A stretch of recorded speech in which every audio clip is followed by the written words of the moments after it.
CIDEMO Podcast. CIDEMO Podcast. CIDEMO Podcast.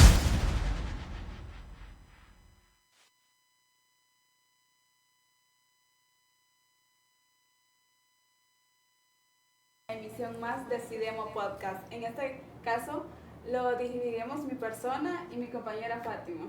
Bienvenidos a todos a un nuevo episodio de este su programa en donde abordamos temas importantes para la sociedad y en este caso pues no es la excepción. Abordaremos un tema bastante importante en cuanto al rol de la mujer, que es importante no solo para las mujeres, sino también para los hombres y toda la sociedad en general, por lo que tendremos un especialista, ¿verdad, Rino? Así es. Como recuerden siempre, esto no solo va con las mujeres, sino con la sociedad en general, ya que es educación cívica ciudadana a través de este medio.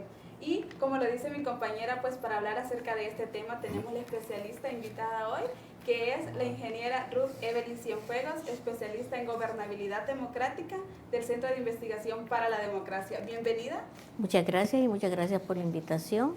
Es para mí un gusto estar con ustedes en este día, pues a la orden. Muy bien.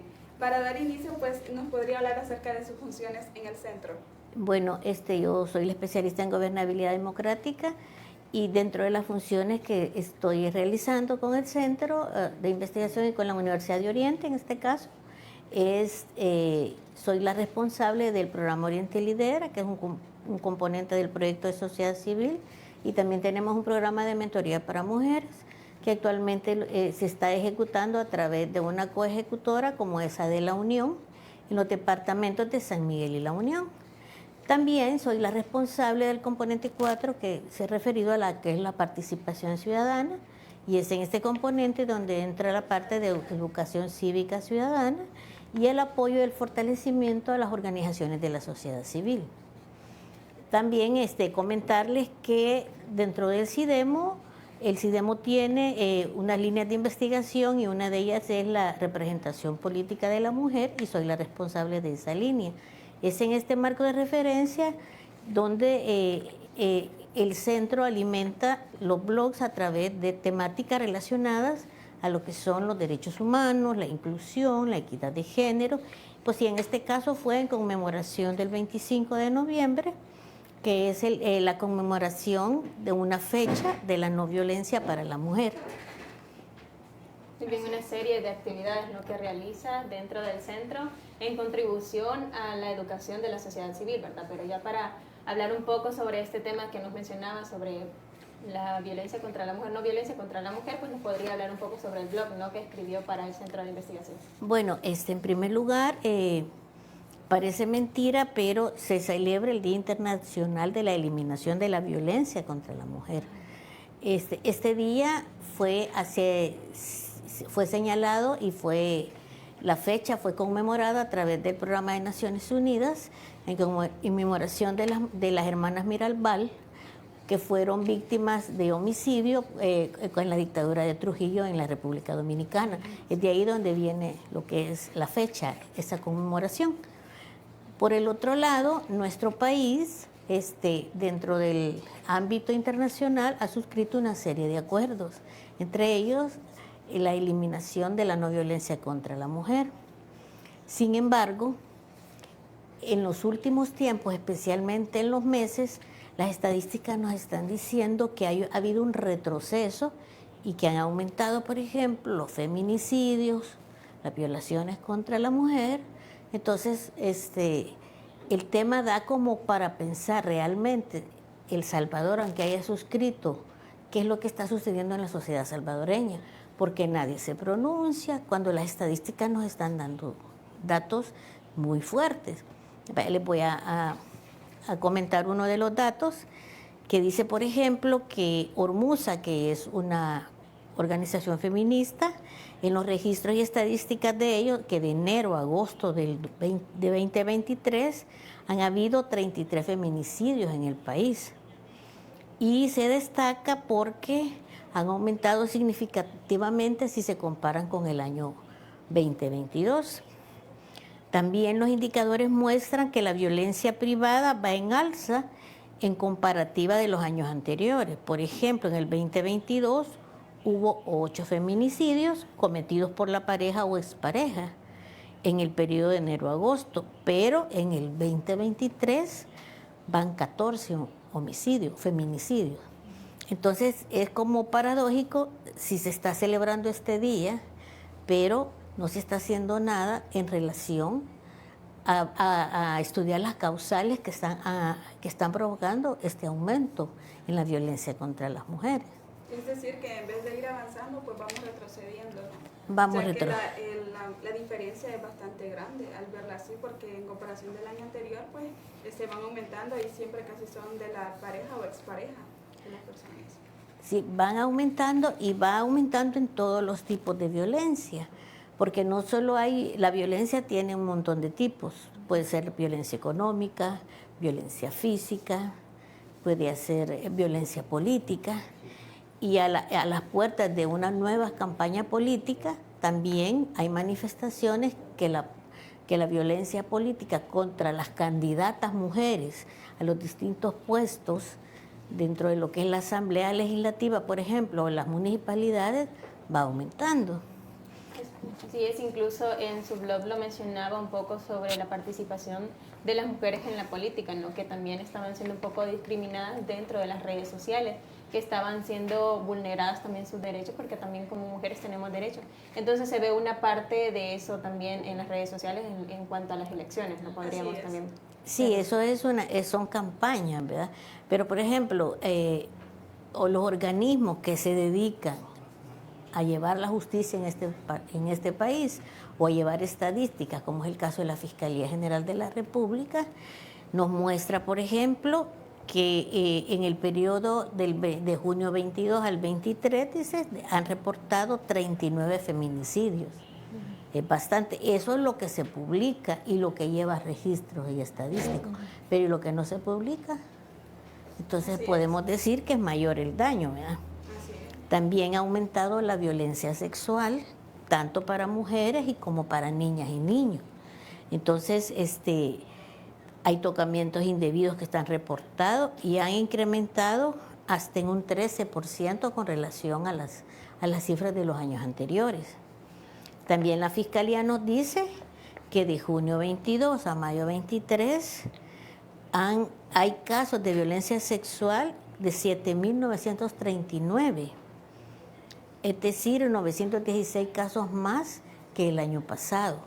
Entonces, esto nos está diciendo que hay como un repunte de la violencia, y la violencia se ve más marcada para las mujeres, que son parte de los grupos vulnerables, y son parte de los grupos vulnerables que SIDEMO está apoyando, por ejemplo, porque dentro de los grupos vulnerables que SIDEMO apoya están indígenas, están discapacidades, están los colectivos LGTBI y las mujeres, por supuesto. Entonces, como ustedes ven, hay como un aumento. Y lo que usted mencionaba en relación a la política, hay una organización que trabaja con la parte de las síndicas y alcaldesas a nivel nacional, que son las ANDRISAS, que es una organización muy fuerte que apoya a las mujeres que trabajan para la política, y ellas, en el caso de los medios de comunicación y de las redes sociales, tuvieron muestran unas estadísticas que nos dicen que las mujeres que estaban para postularse a puestos de elección popular dentro de las internas de cada partido, ellas que reportan una cantidad de 32.900 mensajes violentos contra las mujeres que se están atreviendo a poderse postular para un cargo público. Entonces eso nos dice que sí, realmente el país va en retroceso en todos los ámbitos. Así, y es ahí donde se ve, y volvemos a la pregunta que usted escribía en su blog, que si realmente, entonces, ¿qué se está haciendo con esas leyes que se han implementado? ¿Dónde quedan esas leyes de la violencia, de la no violencia contra la mujer, no?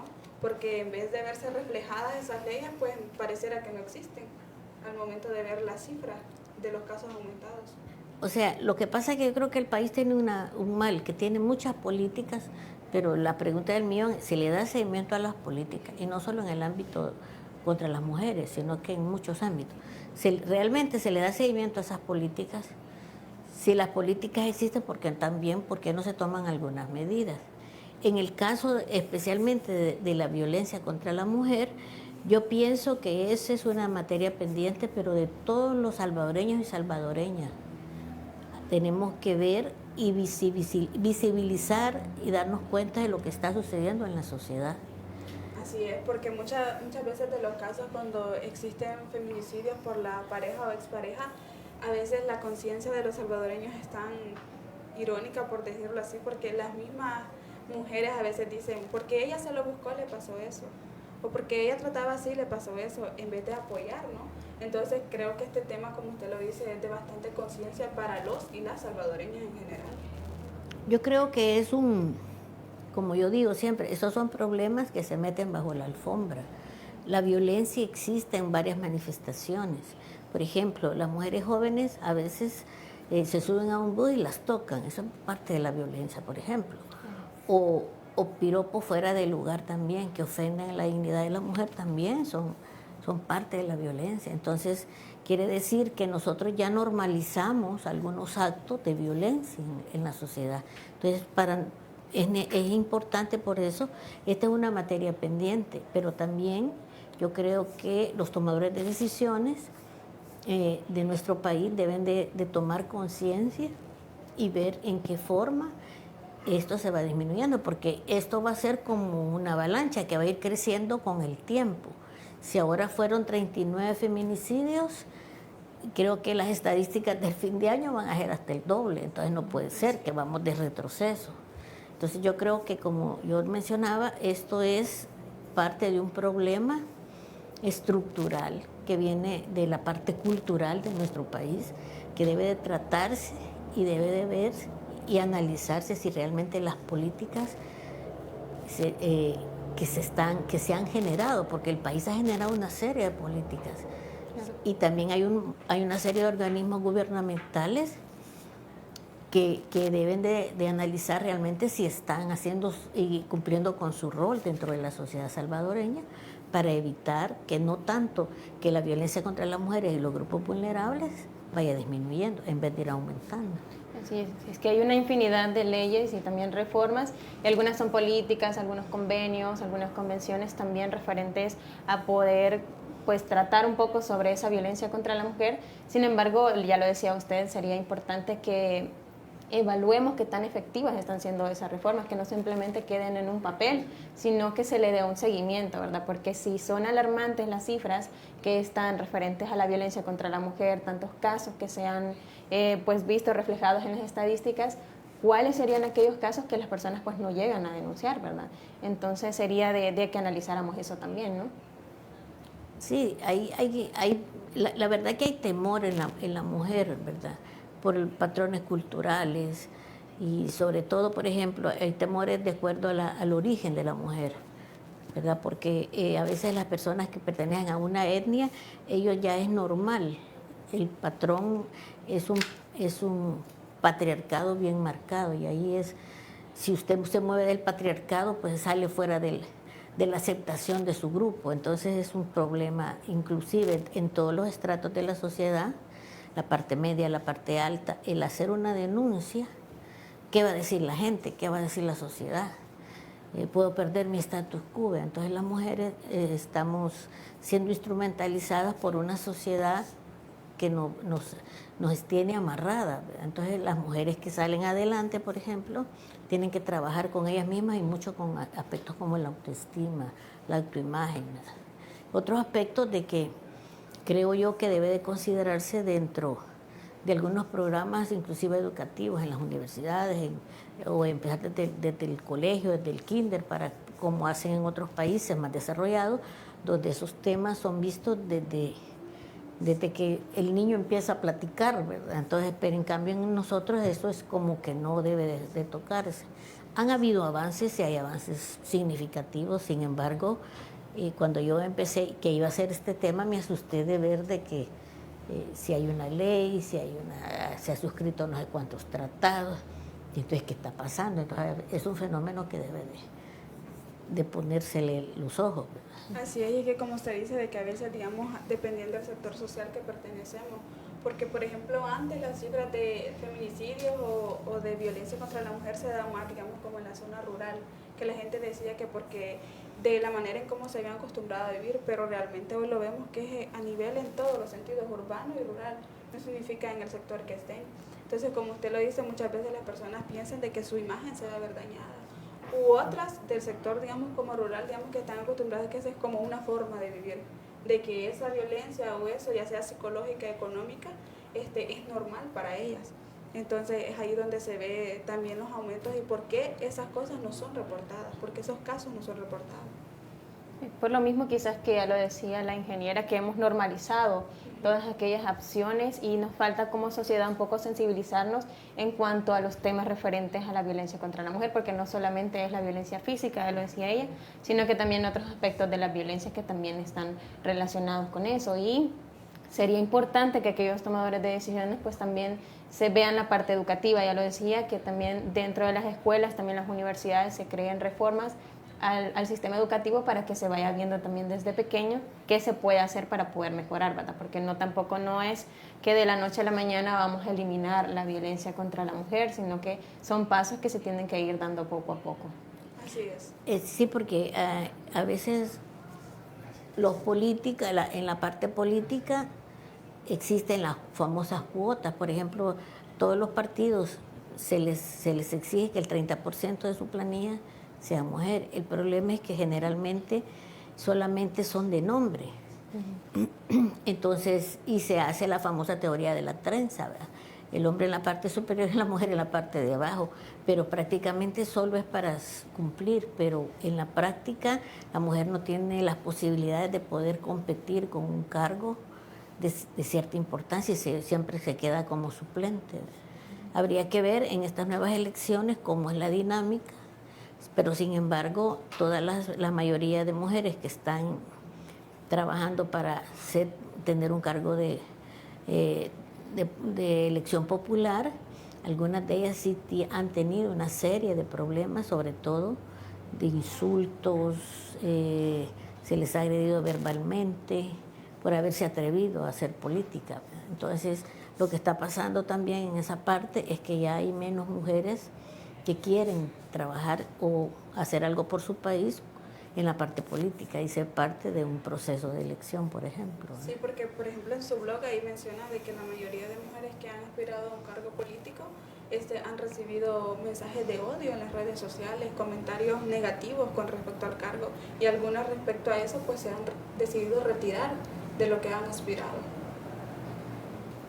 Sí, eso es lo que está pasando y va a seguir pasando, porque mientras nosotros no tengamos o los tomadores de decisiones, desde los tomadores de decisiones hacia abajo, no se visibiliza el problema, ¿verdad? Continuaremos estando rezagados en esa área.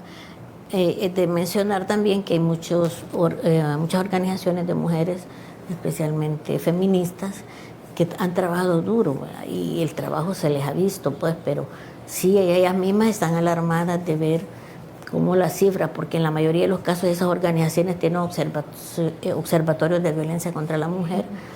Cada vez que hacen estudios en este año, en vez de ir disminuyendo los diferentes tipos de violencia, va aumentando, ¿verdad? Sí. Entonces sí, es como de ponerle atención a ese fenómeno social. Pues sí, como lo mencionábamos al inicio, pues este tema es algo de bastante de conciencia ciudadana, no es para todos, es de prestarle atención, de que nos eduquemos con respecto a ello, de que veamos de qué manera podemos aportar o solucionar la problemática que tenemos como sociedad salvadoreña. Así es, y a raíz de esto, pues, ¿cuáles considera usted, ingeniera, que serían aquellas acciones que debemos de tomar todos para involucrarnos, para erradicar esa violencia contra la mujer? Porque no es solamente las mujeres las que tenemos que velar porque se elimine, sino que también es tarea de todos, tanto de hombres, organizaciones, del gobierno como tal. Yo creo que el problema es mayor porque no solo es la violencia contra las mujeres, también se ejerce violencia contra parte de la población vulnerable, ¿verdad? Hay violencia con los colectivos, por ejemplo. Hay violencia contra las personas que son de etnias, contra las personas discapacitadas. Nosotros mismos a veces ejercemos violencia contra las personas que son diferentes. y especialmente pues se ha visibilizado más lo de las mujeres, pero yo creo que lo importante es quizás primero es importante ver hacia dónde van esas políticas que tenemos como país y el por qué razón, tal vez hacer un estudio de las causas por las cuales está aumentando la violencia contra las mujeres. Pueden ser una serie de factores internos o externos de la misma sociedad, ¿verdad? Y también otra cosa importante que yo creo que el factor educativo es bien importante. Yo creo que los temas relacionados a la equidad, a la inclusión, a la participación ciudadana inclusive y a la parte de derechos humanos, porque todo eso se violenta los derechos humanos y todos somos sujetos a que se nos respeten nuestros derechos humanos, ¿verdad? Entonces, la violencia es un fenómeno que afecta los derechos de las personas. Y lo más triste del caso es que eso viene de la Constitución de la República, del país, de donde nosotros se nos dice cuáles son los derechos por estar viviendo en este país, por ser parte de una nación. Entonces yo creo que sí es importante que quizás aquí sí es un poquito difícil o algún tipo de políticas públicas pues que generen o que puedan ayudar a ir evitando ese tipo de fenómeno que sea, porque es un fenómeno social que se mira de ladito, pero que sí va aumentando. Y va aumentando y se ve reflejado en el número de violaciones, por ejemplo, violencia física, en el número de vulneración de los derechos de las mujeres que aspiran a cargos políticos porque son agredidas verbalmente, a veces son hasta amenazadas, esa es parte de la violencia. Entonces yo creo que por ahí podrían ir algunas medidas a realizar, y yo creo que en general creo que tenemos que educarnos entre todos para ver que el fenómeno existe y que no es aislado. Yo vivo en mi mundo, pero no me importa lo que le pasa al vecino, pero es algo que está afectando a toda una sociedad. Y tenemos que, eso es violencia, como su nombre lo indica, tenemos que ir trabajando para un país con menos violencia en todos los aspectos. Ok, muy bien, también podría enviarle un mensaje a todas aquellas personas que nos están escuchando, que nos están viendo, que han sufrido o que están sufriendo algún tipo de violencia, ¿verdad? Independientemente sean mujeres, sean grupos indígenas. Fíjese que yo creo que una cosa bien importante, que antes habían teléfonos, ¿verdad?, para atender ese tipo de casos. También en algunas universidades hay apoyo psicológico, apoyo jurídico para algunos casos de violencia, y todavía creo que están funcionando el IDEMO en algunas secciones, o algunas organizaciones feministas, ¿verdad?, donde puedan acercarse pues si son víctimas de violencia, ¿verdad?, para poder que les puedan ayudar, porque ese es un círculo que la persona que es violentada lo normaliza y no ve que es violencia, ¿verdad? Y ese es un círculo, se va cerrando, que puede causarle la muerte a una mujer si ella no para ese tipo de violaciones. Entonces yo creo que lo que tenemos que ir haciendo es educándonos, ¿verdad?, y poco a poco. Sí, de esta manera, pues al momento de educarnos vamos a reconocer en qué momento se están violentando nuestros derechos y en qué momento estamos sufriendo violencia. Y de esa forma, pues como usted lo dice, pues acudir a instituciones de que nos puedan brindar la ayuda para solucionar la problemática que se nos presente. Bien, esto ha sido todo por la entrevista de hoy con el tema del Día Internacional de la Eliminación de la Violencia contra la Mujer. Así que agradecemos a la ingeniera por haber compartido con nosotros este tema, ¿verdad?, que es de importancia para la sociedad como tal. Así que agradecemos. Bueno, muchas gracias. Y como yo digo siempre, que las mujeres debemos de decir siempre, yo sí puedo, ¿verdad?, y podemos salir adelante. Hay que recordar que el que educa a un hombre educa a un individuo, pero el que educa a una mujer, educa a una nación. Exacto. Así es. Muy bien, esto ha sido todo por hoy. Gracias por su tiempo, ingeniera. Y vamos a una pequeña pausa en la cual vamos a volver después con la cápsula informativa de un tema importante siempre.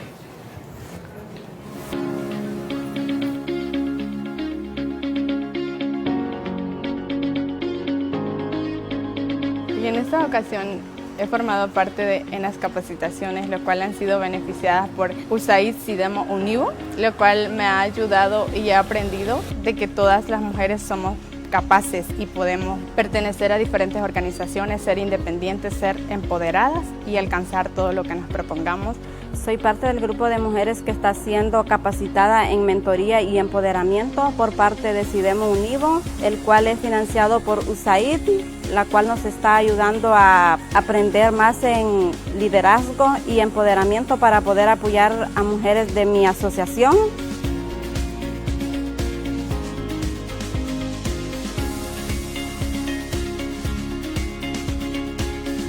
Bueno, me siento muy contenta, agradecida con Dios, con la Universidad de UNIVO, SIDEMO, USAID, de habernos brindado esta ayuda de conocimiento, estar en estas capacitaciones para que nosotros también podamos ayudar, dar estas réplicas a las demás mujeres y las demás mujeres que también pues vayan compartiendo esos conocimientos con las demás mujeres, porque necesitamos ser unas mujeres empoderadas, organizadas, tener acceso a conocimientos y poder participar en otras áreas que sean de beneficio para nosotras las mujeres.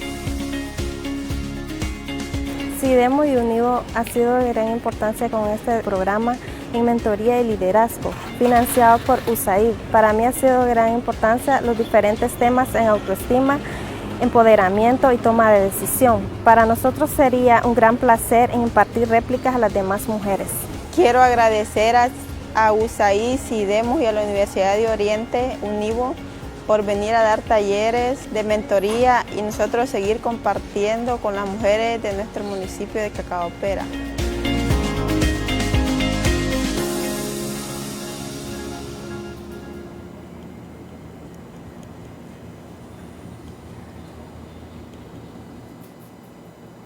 Bien, gracias por seguir con nosotros. Vamos a hablar acerca de un tema muy importante. Bueno, hablamos de la especialidad de la ingeniera que teníamos como invitada, que era gobernabilidad democrática.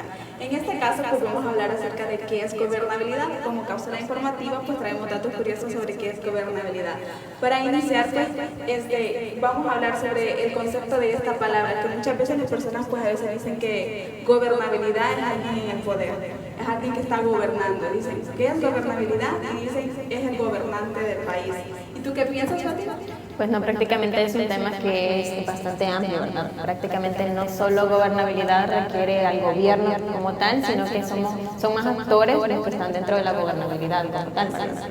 Así que sería importante que todos conozcamos sobre eso, ¿verdad, Reina? Así es. Bueno, y es que gobernabilidad es el trabajo en conjunto de los tres poderes del Estado. ¿Qué quiere decir? Que gobernabilidad no solamente es el presidente de la República, sino que también es el trabajo que ejerce el Poder Ejecutivo, el Legislativo y el Judicial. Entonces, eso es gobernabilidad. Cuando el trabajo de los tres se ve junto, pues tenemos una buena gobernabilidad en nuestro país, ¿cierto? Entonces, eso es gobernabilidad. Y muchas veces pues ya no tendríamos que decir, cuando nos preguntan qué es gobernabilidad, decir el presidente de la República o el gobernante. Gobernabilidad es el trabajo en conjunto que tienen los tres poderes del Estado para dar una estabilidad social a la sociedad salvadoreña. Así es, Rina, y que va también de la mano con el concepto de Estado de Derecho, ¿no? Que es prácticamente que ambos poderes, todos los tres poderes tengan igual de funciones como tal, sino que uno no tenga mayor poder que el otro, sino que va de la mano también con eso que decía Rina en cuanto a los tres poderes del Estado, que ya lo decía Rina, el legislativo, ejecutivo y judicial. Así es, y también mencionar con lo que tú dices, de que los tres poderes del Estado pues trabajar en conjunto, pero siempre respetando las funciones de cada uno.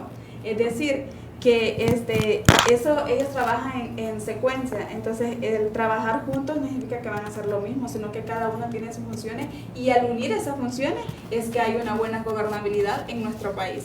Exactamente, o sea, prácticamente que cada poder se encargue de lo suyo, ¿verdad? Prácticamente el Poder Judicial tendría que hacer lo que le corresponde a él, ¿verdad? No meterse en otro como tal. Entonces es parte de la equidad de sus poderes para que haya una buena gobernabilidad prácticamente y así haya un buen gobierno también. Ajá, exacto, un buen gobierno lo vamos a ver más adelante. Ahorita pues podríamos mencionar, porque ustedes también podrían tener la duda de que si esto es gobernabilidad, entonces ¿por qué se está dando esto o por qué esto? Bueno, sabemos de que siempre ante las cosas hay dificultades y así es, para la gobernabilidad también hay algunos desafíos. Exactamente. Entonces, dentro de esos desafíos pues podemos mencionar el mal gobierno.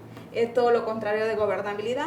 Un mal gobierno es aquel, pues, por ejemplo, no tiene una transparencia exacta, digamos que no es transparente con el pueblo. Un mal gobierno es de que no escucha las necesidades del pueblo. Otro de los desafíos que podría presentar es que no tiene la falta de cohesión social. Muchas veces olvidamos que la sociedad es parte de, los gobiernos olvidan que la sociedad es parte de y que son los que les han prestado el poder. Entonces, la falta de cohesión social nos hace caer en un mal gobierno, en un desafío para la buena gobernabilidad, porque sabemos que tanto el gobierno como los ciudadanos somos responsables del desarrollo social de nuestro país. Y en muchos de los casos también se ve reflejado un poco de la falta de cohesión social, en donde aquellos grupos marginados, en lugar de ser incluidos, pues prácticamente se les aísla un poco más y ya no tienen una participación como tal, que también es una parte de la gobernabilidad. Entonces se ven en algunos casos que se falta bastante cohesión social. Y es donde algunos grupos también se aíslan ellos mismos porque dicen, a mí no me toman en cuenta, entonces mejor yo solito me aíslo en vez de que me vayan a sacar a mí, ¿verdad? Así, y no nos involucramos. Entonces, de esa manera es como se ve un mal gobierno. Pues ahora, digámoslo que viendo de una buena manera, ¿cuál es el buen gobierno? Pues es todo lo contrario, por ejemplo, de que exista transparencia dentro de nuestro país, ¿no? Dentro de los ciudadanos y los gobernantes, que haya una buena transparencia donde todos participemos. Luego, de la palabra de participación, que siempre exista participación ciudadana, lo que tú mencionabas, que tanto los sectores vulnerables o no vulnerables pues sean involucrados porque recordemos que tenemos una corresponsabilidad social, pero también el gobierno nos debe de brindar las herramientas para nosotros incluirnos en ello. Entonces, en un buen gobierno siempre va a existir transparencia, participación ciudadana, ¿no? Y también una buena cohesión social, de lo que hablábamos anteriormente. Eso es en relación a un buen gobierno. Son unos factores bastante importantes. Así es, y esa parte del buen gobierno es prácticamente que haya un equilibrio entre gobernantes y gobernados también, ¿verdad? Entonces, para que así pueda existir, como ya lo dice, un buen gobierno, y aparte también de que se habiliten aquellos espacios de participación ciudadana en donde todos los ciudadanos puedan participar y puedan tomar decisiones, ¿verdad? Porque prácticamente el gobierno se ejerce desde el pueblo también, ¿verdad? Así es, porque la Constitución nos dice de que somos un pueblo soberano, ¿no? Del cual nosotros, el pueblo, prestamos el poder. Entonces, en un buen gobierno tiene que haber una buena relación, como tú le decías, del gobernante y los gobernados. Así es, entonces todo eso en conjunto harían prácticamente una buena gobernabilidad, un buen gobierno, ¿verdad? Entonces es responsabilidad de todos que seamos partes de realizar un buen gobierno, no solamente exigirle a nuestros gobernantes, sino que nosotros también ser parte de ello. Así es. Bueno, y esto ha sido todo por la cápsula informativa. Esperamos que estos datos les sirvan de mucho como educación cívica ciudadana y esperamos que nos sintonicen el próximo miércoles. Así es, fue un verdadero placer el estar compartiendo este tema bastante importante, no solamente el hecho de gobernabilidad, también el hecho de tocar el tema sobre la violencia contra las mujeres, también aquellos temas referentes también a la violación de derechos de los hombres, de otros grupos indígenas como tal. Entonces es tarea de todos, no solamente ver el tema de gobernabilidad, sino también erradicar este tipo de violencia. Así que fue para mí un gusto el poder compartir con ustedes y con Reina también, así que los esperamos en la próxima emisión. Nos vemos. Adiós. CIDEMO Podcast. CIDEMO Podcast. CIDEMO Podcast. CIDEMO Podcast. CIDEMO Podcast.